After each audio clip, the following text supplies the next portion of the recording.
Welcome to the Organized Holistically podcast, where I help you get your business and personal life organized. I'm your host, Dana L'Oreal Morales, and I can't wait to share this episode with you. All right, guys, so today is part 2 of our 2-part series with Miss Jennifer Weber of the Entrepreneurship Collective. Now, as you know, Jennifer has 20 plus years of experience as an attorney in the trademark, copyright, and business space. And she is really serious about educating and training business owners, entrepreneurs, and creatives so that they are able to protect their content, their brand, and their assets. And so today's episode is all around social proof, gathering social proof for your business and making sure that you are doing it the right way. So she is going to talk to us about that as well as her new KUDOS system. So I hope you enjoy this and definitely stay tuned. Speaking of course, you have just launched an awesome course, KUDOS. So do you want to, did I say right? Yeah, KUDOS. Will you share, first of all, what the acronym stands for? I love people who create acronyms for their stuff, and I'm a little jealous because I want to do that, and I have never been, no, it just hasn't happened. It's fun. So we'll brainstorm someday. So yeah, I'm happy to tell you about it. So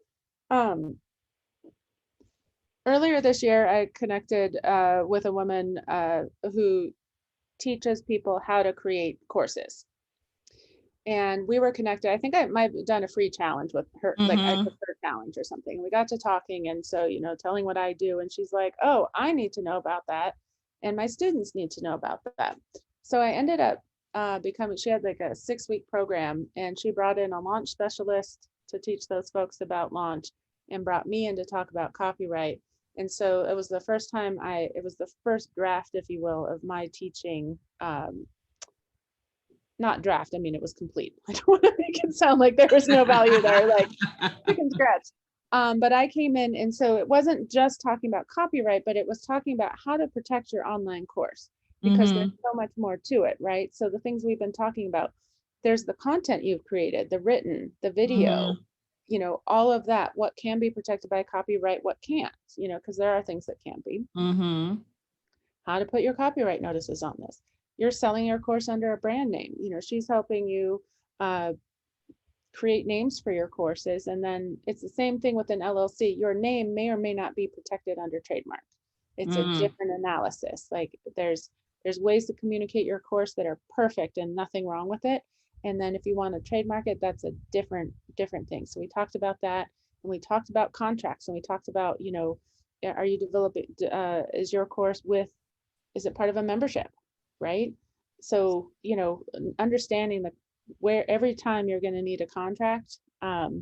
So this was obviously hitting the highlights and focusing on content production and letting them know about other things.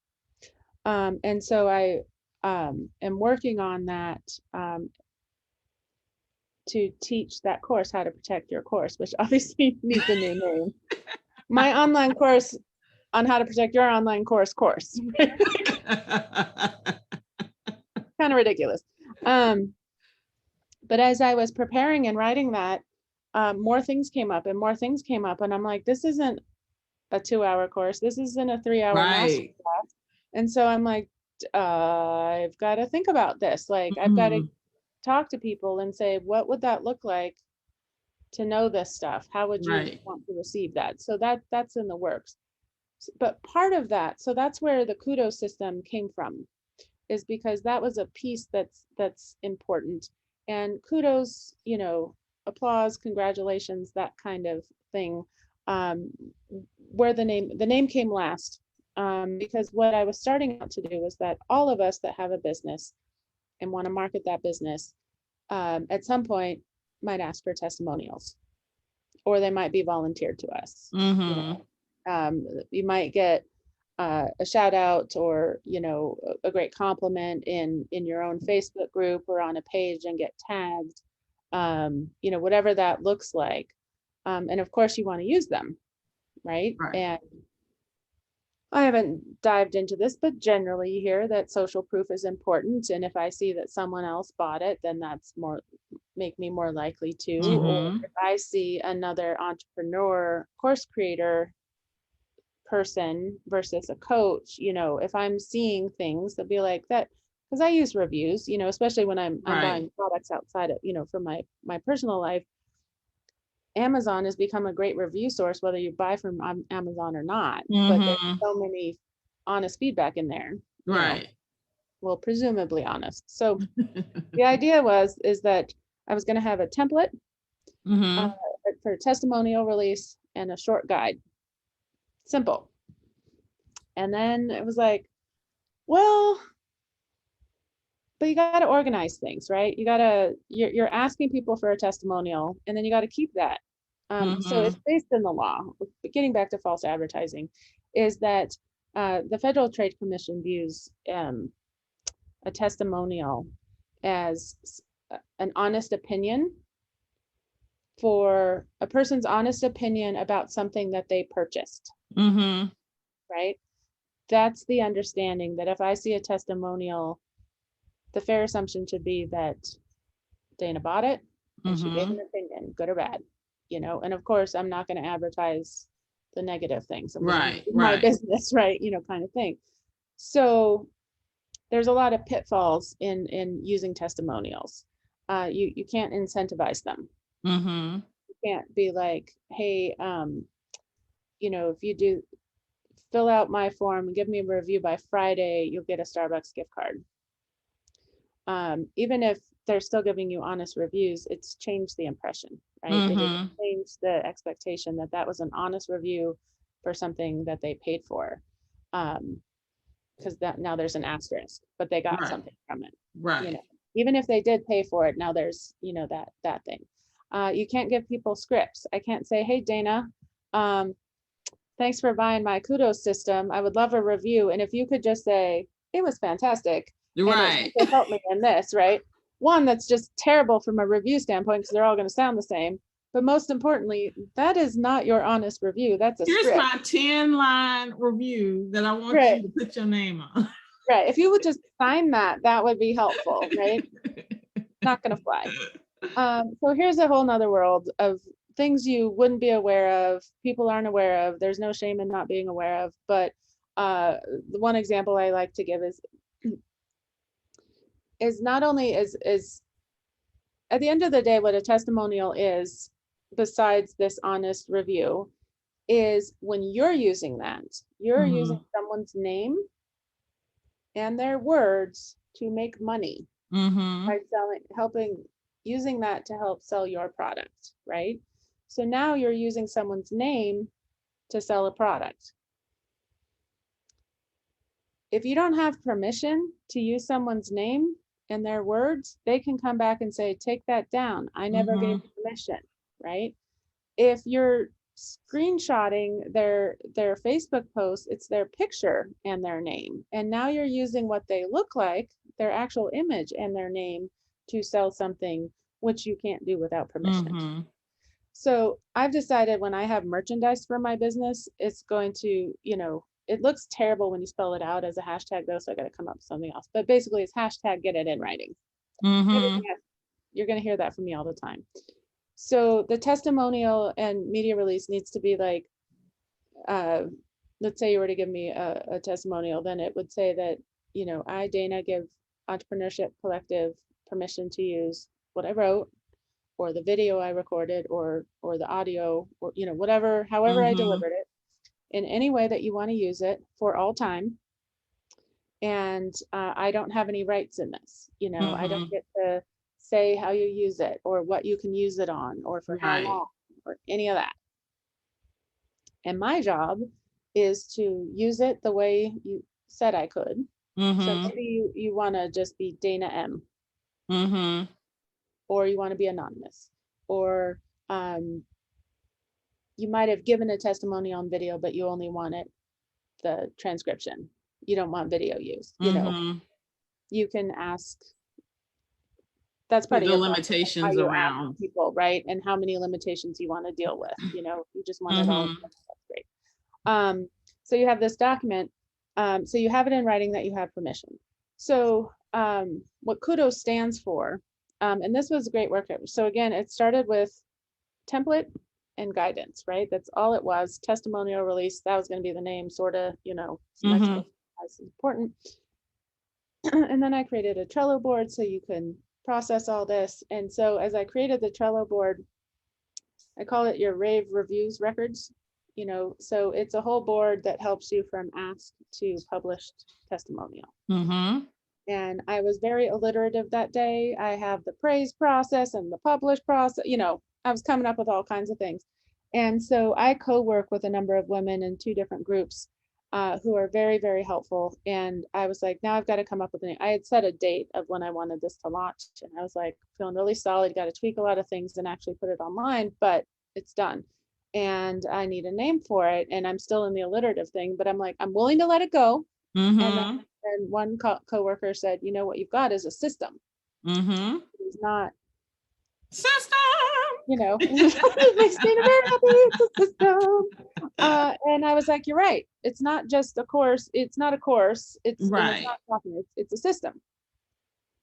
So we were sort of talking about, and I came up with the word KUDOS, and then brainstorming with friends, we were coming up with, half joking and half seriously, because we do this a lot, what would those letters stand for? And then after that call, I was like, okay, that was a good start, but really what the letter should stand for is what you as a buyer, someone that bought the system, should have at the end of the day. So KUDOS, K is for know. It's just like we've been talking about. You should know this even applies to you, right? Again, Federal Trade Commission guidelines. I was out reading them one day. I was researching and someone's like, what are you reading? And I was like, man, I'm a nerd. This can make a lot of sense to people. Luckily it was another lawyer, so they were like, all right, I get it. But you should, so K is for know. You should know this applies to you, generally speaking. U is for understand, to really understand why it applies to you and what you need to be concerned with in your process. D is for document. So this get in writing that you do have these permission, that it's, and I talk about different ways about how you can get that documentation. O is for organize. So keeping all this organized, especially, as you go through this process and, as you have more products and services, like you have your membership and then you have standalone courses, and that as that increases, you want a way to organize. I got reviews for the membership and I also have reviews for the standalone, and I don't want just this one big digital file or one big stack that I have to sort for every time I'm ready to market, right. So to be organized. And then S is for share, so that you can share these testimonials. So KUDOS, that's how the name was born. That's fabulous. Thanks. I love hearing the story of how things come about, because a lot of times as a consumer, as someone looking in, right, we only see the end product, but we don't see the transition between original idea through the end. So that was cool to kind of hear. I talk about, and I love to write. And so this education and trading, getting in the flow of this is really personally and professionally satisfying for me to do this. And so I find myself talking a lot about first drafts and second drafts. And so that's why I had to stop myself. I'm like, no, it was more than a first draft when I taught it, but different implications. It wasn't just a paper towel with some writing. Right. It wasn't a Post-it with 3 bullet points going, let's wing it. We'll see what happens. People paid good money, So that's how the KUDOS system was born. And it's actually been a lovely thing, because I teach classes on what copyrights are, what trademarks are at the fundamental level, so you have understandings. And then I also do training so you can file your trademarks on your own, do it yourself. But it was really nice. But I was kind of, as a business person, it's a lot for people to understand why a copyright applies and when they're going to get to it. It can be years before you do that, and that's fine. And because I like to teach, the KUDOS system helped me break it down. I'm like, here's a discrete piece that we can all relate to. And so I'm having fun developing a lot of things that way. So the next one actually, is coming out is the LLC course. So I've had some great people be my market research for me in 2 different Mm-hmm. states so I can, understand, Yeah. and just, how overwhelming it is, Mm-hmm. what you think you have to do versus what you have to do. What you actually need to So, do. getting that Yeah. guidance. So I'm having fun evolving that. And then back to this, overall course thing, is I feel like there's something bigger with that. There will be the course itself. Um, but I'm wondering if, you know, I've got to find the right people to ask is that a 6-week program? Mm-hmm. So kind of let's walk you through getting What it in all has to order, happen. what needs Yeah. to be done. It's not just one course. Um, so I'm kind of fun, just like every entrepreneur going, what makes the most sense? And, is it a membership program? Oh my God, Right. a membership program. That sounds insane. And then it's like, let's dial it back, and Mm-hmm. so it's fun. So there's different things rolling out right now. That growth process. And it's funny that you mentioned that about kind of how the progression goes, because I mean, when I started out, I had no intention of creating a membership at all Right. whatsoever. It started with one course, much like you. And it was like, okay, someone took the course and they said, but what about this? And what about this? And so it just started to grow, and it was too much for just one course. It was like, I remember I did a mastermind and it had a whole bunch of stuff in it. And one of the participants said, like, this one little sliver could be a full blown course, because it was just so information rich that it's just, oh, my brain is overloaded taking all of this. And so just being able to break it down. And that's really how the membership kind of came about, because I had so many little mini pieces, but they all kind of built together, or you kind of needed all of the pieces. They all um serve your end goals, and I feel like I was telling someone about your membership program, and I've shared with you my experience of like, Dana's going to have something to help me right now. And I'm going to put that into a testimonial for you because it cracks me up. But I'm like, seriously, that, I know, like, I've taken on a new project in my consulting practice, separate and apart from teaching. And I know there's tools out there, but I know like Mike, you're my go-to. I know there's going to be a mhm. system in there. And then you're like, yes, there is. Go, And call if them, it's not, whatever. because I mean, that's for you the same thing. It's like if I have something legal, a legal question, it's like, okay, I want to go again. We think about it, know, like, and trust. Who is someone that I know, who is someone I like, and who is someone I trust to at least broach the conversation with, right? And determine if they can help me or if they know someone else who can.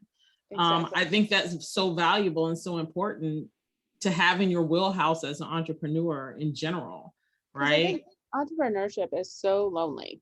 It is Mm-hmm. so lonely. And it is, I've been so lucky in the last year to have found groups that have, intentional or not, like, we've become co-working groups or mastermind groups, and some days it's just like, we're going to talk about real life and no work is getting done because it's really Mm-hmm. hard. Mm-hmm. And so when you have that long to-do list and you're by yourself, it doesn't matter how, if you've got a spouse, they're supportive, or if you're like me and you're left with your Yeah. thoughts day to day, it's hard, and it's hard to keep going. And so, yeah, what I would like to be is a trusted source of information Mm-hmm. and confidence building and education and trainings and things like that, and that, I'm not going to steer you wrong and, Right. say, here's this, and you may be perfectly capable of doing everything by yourself and you don't want to, and that's awesome. Right. You're like, I want people to do this for me. Mm-hmm. I had people that, I wanted everything done for me, and I'm like, great, let's find you someone, you Right. know, to do Right. that. It's like arming them with the tools of what they need or what they're going to potentially need going forward. And education is power. So even if you come across something or they take your kudos, engage in the KUDOS system and realize, like, oh, I have an additional question that wasn't covered here, because And I I know want we to kind hear of it. talked about Yeah. it, and one of the things that popped up while you were talking, I was like, okay, so what if I'm a person giving a review for somebody and I'm okay with them using it? What is the proper protocol for me as the consumer saying, hey, I'm going to give you this testimonial because I really believe in your product. And this is what I want to do for you so that you don't then have to turn around and ask me, can I use it? You know, those Yeah. types. So I think that like, so that's a great question, because one thing I had to be very, like everything else, like you're saying, you have one course, but it's now a membership. Even this topic, there is so much to the testimonial piece that I had to be very deliberate about what's going to be in there. And because I got a great question about, can I use this or can I use that? And, you know, I think that'll be questions for groups or you know, we'll see how that plays out. But for what you're asking, what I think is great is, um, I want to give you a testimonial, uh, you know, and then the next thing is, what is your system? What is, you know, where do I sign to, so that you have permission to use this? Because I'll tell you what you don't want to do or be a part of, is I'm in a membership group and love it, love the people in there. And she brought in her coach to speak, to all of us. And so there's a post in the group, and it was about this other coach. And I had commented on it like, sounds great, or she was great, you know, after she spoke to us or something like that. And then a screenshot of that went to this other coach's Facebook page. So it's now outside of a private Facebook group onto a public page. And I'm now, looks like I'm endorsing This someone. other person. Yeah. And while I like her and I actually don't have a problem with this situation, but it's a great example because now it's a screenshot of a Facebook page. So it's my name, a private Facebook page, private Facebook group, right? Where I had an expectation of, you know, yeah, screenshots. I mean, I'm not divulging private stuff, but still, right. you know, your members expect things to stay in the group. So it's a screenshot of the original post, my comment on it, another person's comment on it, our profile photos, the whole thing, and then move to a public page that I have no idea Right. who sees this.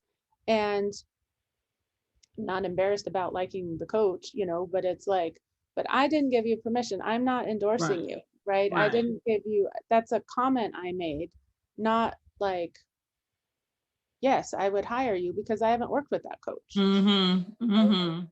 So this is the best possible scenario because she gave value to the group. My comment was related to that. I think in the context, it all makes sense. And so at the end of the day, it's not being used as a testimonial exactly. The main comment was, but it's a prime example of what exactly are you using? What exactly do you have permission for? And none of that, right? Maybe from the original poster, who was probably like, of course you can use my comment because I'm a fan and I want to support you.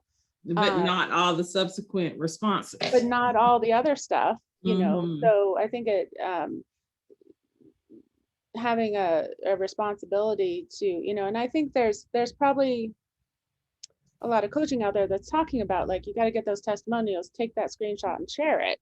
And I get what's behind it. But I heard this, it's a different scenario, but I just heard about this where a woman took a photo of herself. You know, I've done this, get done on the hair salon, and this is the last time it's going to look like this because I'm left to my own devices. It's never, you know.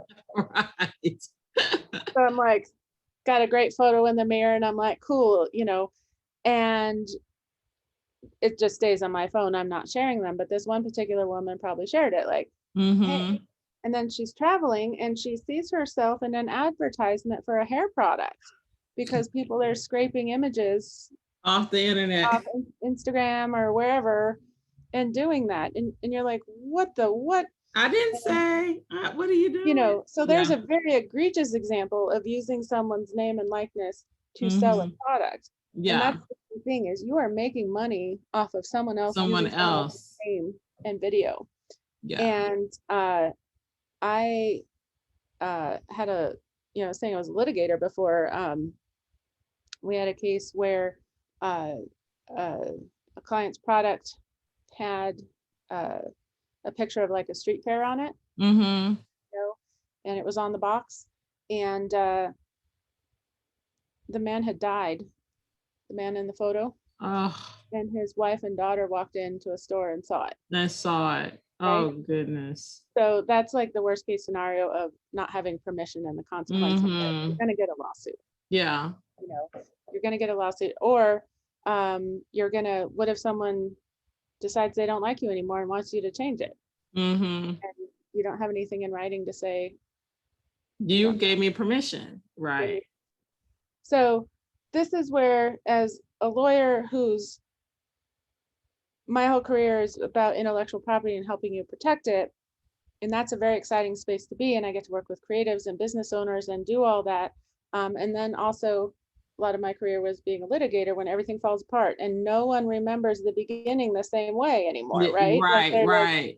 nope, I that's didn't not tell how it you was. that. Yeah. I didn't say that. Or, Mm-hmm. you know, and then the other thing, just generally about legal, usually you hear about plaintiff side and defense side, right? You like prosecution and defense, plaintiffs, Mm-hmm. defendants, you know, there's two sides. Right.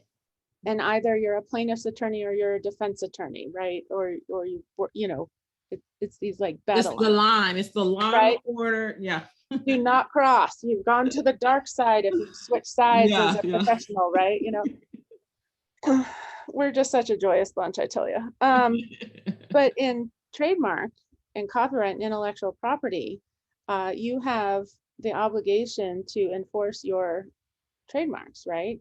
And copyrights. You want to protect yours, and that's Mm-hmm. the job of other people too. So you're equally could be a plaintiff or a defendant.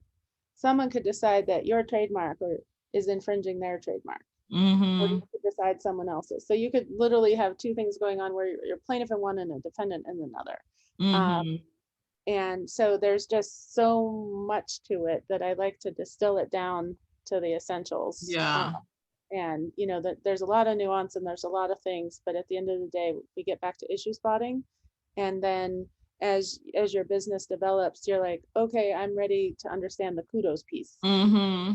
You I know, love that issue spotting. It's like I see a magnifying glass. You know, I love my legal.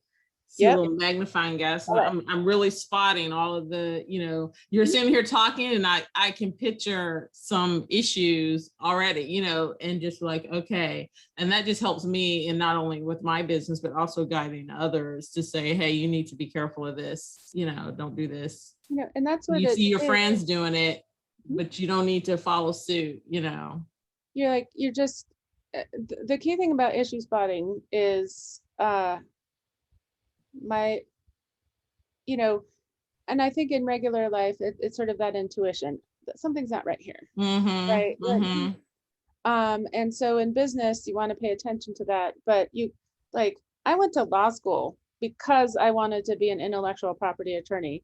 And 20 bazillion, 5 years, whatever the heck I went to law school ago, like, okay, it's, I've been practicing over 20. So when I graduated, Jeff Bezos, who's going to space momentarily, had recently founded Amazon and was Like only it was selling brand books. new. He was brand new. He was only selling books, and all the business magazines and shows were making fun of him because he was losing money left and right. Yeah, yeah. Like, okay, later, this man is going into space, right? Like, that is how much life has changed. Yes. Since And when I went to law school, I wanted to study intellectual property because the internet was new, mm-hmm. right? If given, you know, Google was just It starting, was new. Yeah. right? Brand new. It just launched as an IPO. All of that was new in the late 90s. And so for me, intellectual property and how it's going to work in this new space was like, that's where I wanted to be. Yeah. And I'm seeing it now with the pandemic and the huge shift we've all gone through about, did your job end? Mm-hmm. You know, and you started something new on your own. Did you Mm-hmm. stop commuting and actually got all this time? Was like, I will try that side business, you know, Right. or Right. but or we just all had a lot more time to be online. Whatever it is, I feel for me personally, the way we're interacting with the internet now is similar to back then. Things are new and figuring it out. Yeah. There's a lot more law and rules that cover things, but there's a lot more, like, it used to be, you'd hear people say, well, it's on the internet, so it's free. But it may not be right. It's not true. It is not true. And then that evolved to last year. This cracked me up to no end. Someone told me, a graphic designer told them, not a graphic designer, a social media manager told them, well, if it's on Pinterest, it's free. So now we've niched down, not all of the internet, just parts of the internet. Just Pinterest. Just Pinterest. And I was like, no, that is not like true. It's not necessarily true. Free, and it's not necessarily true. It's like, we've got to really, but the funny thing is that I have so many clients that are so scared to do a little bit of research. I'm like, at least start with Google, like Google it, figure out what you are seeing out there, get some information, and then go to an expert or go to somebody else and say, hey, let me figure out, let's go to the federal, whatever the government agency is that handles whatever it is, and get the information. Like, you need to start doing the research and stop just asking your fellow friend who has absolutely no idea. Yeah, what's really fun to me, so like trying to market this and develop my own business and what classes I'm going to create and things, all the advice is out there is, do your SEO research, go see what people are asking. Mm-hmm. Well, no one knows what to ask about what I do. And so then I'm like, okay, so it's been this real evolving how to explain it, right? I used to have my class called Trademark Fundamentals because that's what it is. Yeah. And it's offered to a very specific group of people, not broadly marketed, right? And so now it's trademarks is protect your brand. That's what I call it. Let's, because that's what people can understand. That's what they connect to. Because I was told that I'm too corporate. Like I talk in a way that assumes people know what I'm talking about versus breaking it down to. We all do, because we're experts in our field, right? Yes, exactly. But we also, like, as most people, my clients and customers are not lawyers. I am not a marketer. So I take classes on how the heck to write Facebook things. Doesn't sound like it's 47 paragraphs. Well, right. But it's like, it's lighter. It's like, any expert knows so much that it feels weird to keep it super triple high level in a Facebook page or Instagram post or a short article in a blog. Like they're gonna know that. They're gonna think this is a waste of their time because you feel like you, and I hate to use this phrase, but for the sake of this conversation, like, dumb it down. You feel like you're breaking it down to such a minute level that people are gonna feel like you think they're an idiot, right? But I'll flip that a little bit, that I feel like I'm not giving value, right? Like, yes.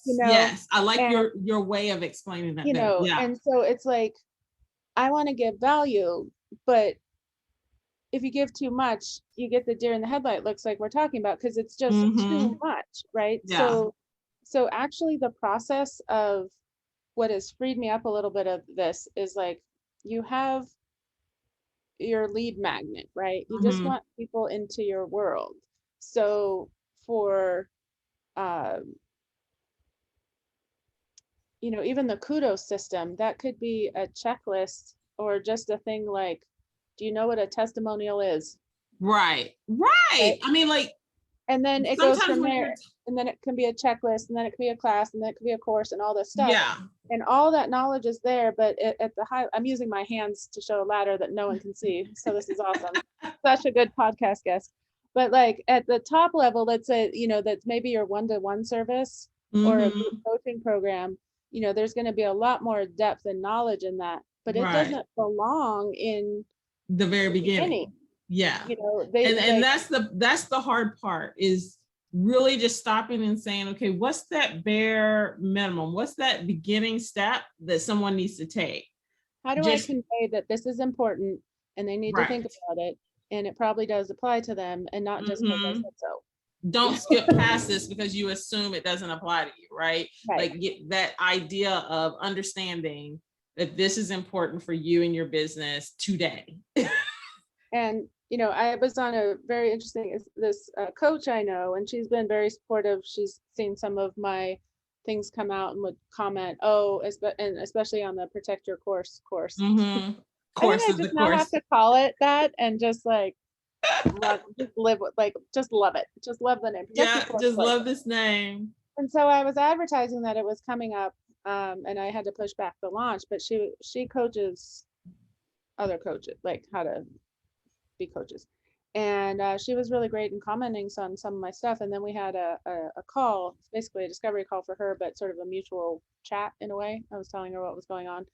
And I was talking about protect your content, protect your brand, and protect your business is what I used to say. Mm-hmm. And she's like, that's all really great. And that all my people need to know that, but I'm really concerned about my assets. Like, what do Mm-hmm. I need to know to protect my family and the business I've built? Yeah. Um, and so yeah, I've done some coaching with a woman. She's really great. And at the end of the day, you're talking about um, how you're talking to people is finding a way. Like, you are absolutely the expert in your field and what you're Mm-hmm. but I hate the phrase pain point, like, especially because I heard it so much and no one could tell me what it was. They're like, just What is the pain point? to Well, the what pain is point. And I'm it? like, ah, or what's your ideal client? And I would end up describing myself when I fill out those forms. I'm like, she's a Yeah. model. I'm like, this is, there might be one other person that's, so it's like coming at it of, when I come to you and to your classes, it's because I can create processes and systems Mm-hmm. in my world of expertise. In my Mm-hmm. regular life, it's not that I can't, it is not how I think. Right, right. I've taken there's a great, I'll think of a name, assessment test. It's not Myers-Briggs, it's a different one. But what's so beautiful about it is, like, when you get the results, it says, congratulations, you're a Whatever whatever. it is. And it's Mm-hmm. celebrate, and it's just, this is who you are, this is how you operate. Just There's no, understand this is who you are. this is who you are. So, and it's fantastic, and it's not like it's a strength or it's a weakness. Right, And right. so, not surprisingly, I am like a 10 in research. Like, I love it. Like, figuring things out. I like the how, I like the process, I Mm-hmm. like to do all that stuff. Curiosity and things like that serves me well as an attorney. Um, and that in my I know when to stop. I know when enough research is to stop. Right. But that, when you're an entrepreneur, it starts developing into, I could keep researching instead of, oh, I don't know, do Instead something of else, putting right? into action. Mm-hmm. So Mm-hmm. there's that thing. But the second column cracked me up to no end. And it's just middle. It's not 0. It's probably 4 to 5 on the scale of either 9 or 10 is a process person, right? And so I am someone that, like, I would not hire myself. Let's put it that way. If I'm hiring people Or to, process. Let's be specific here. for process, yes, no, thank you. But it's just so funny because it's like, I've had a number of jobs in my life before law school where I ended up developing systems. Like, Mm-hmm. I was a temp at this company for 2 months. I was earning money to travel. Mm-hmm. And so they had temps coming through. So while I was there, I created a whole binder about everything I did while sitting at that desk. So the next person knew what to do. Like, Right. I'm good at that. I can do it. But I'm also a little bit of a maverick. And so if I see that it could be changed or done better, that's fine. If they're my own Mm-hmm. systems, that's fine. Right. It would drive me batty if I didn't have the trust and relationship with someone working for me that was also like, oh, we could change it up and do it better. I'll be like, ugh, you know. So there's a lot to it. So yeah, we're gone off the rails on this podcast. Systems and how Jen really works. But they're so important, and Yeah. so in my world, and I think that there's a certainty, obviously, with this system, but when I went to law school, early days, the advice I got was really great from this woman. She said, who was a lawyer. She said, when it gets overwhelming, because you're studying, I mean, studied contracts for a year. We studied all at my law school. We studied all these subjects for a year. You get Mm-hmm. really in depth. You get really into the stuff because you're supposed to really understand all this. Right. She said, when it gets really overwhelming, come back to the index of the book or the chapter and that'll help you reset and frame Reset. where you are in this particular space. Mm-hmm. Because the job of studying the law is to get into the minutia and understand all the stuff. Right. That's the Right. work. But when you're new and you're like, what the what? It's, you know, it feels like being an entrepreneur. You're like, where am I in this process? You know, I was climbing a ladder and I don't know where the ladder is now. Right, right. So it's coming back to that and going, okay, yes, let's reset. I'm here. And doing that. So that was always really great advice, is basically what it's drawing back out and looking at the big picture and where you are. I like that. I like that. Well, Jennifer, thank you so much. This has been great, as I knew it would be. Would be. So much fun. So do you want to tell everybody how they can get in contact with you or your courses? Yes. So the other fun part of being a solopreneur is doing all the things. So I'm happy to have a new platform up that's still in progress, but my website is startgrowthrive.io. I know this will be on all the show notes, but that is my trademark, Start, Grow, Thrive.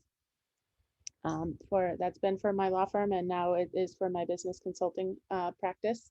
That's how I help people. So startgrowthrive.io for the website. On Facebook and Instagram, I am the Entrepreneurship Collective. You can find me there. And that's pretty much where I'm at right now. I'm looking into getting back to Clubhouse when I can have meaningful conversations with folks. So you can find me there. But right now it's Facebook, Instagram, and my website.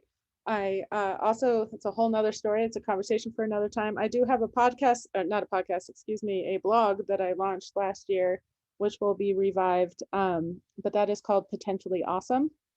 Potentially Awesome. I love it. And so that has a Facebook page, and that website is actually a .me. So it's Potentially Awesome .me. So you just spell out the word, but put the dot before the me, and that's my blog. Perfect. Well, you guys, I hope you check her out.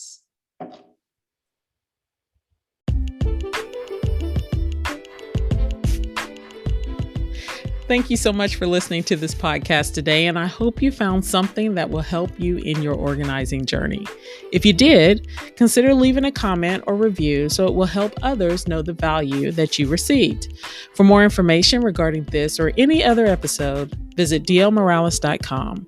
And as always, do something today to fill your happiness bucket. I'll see you next time.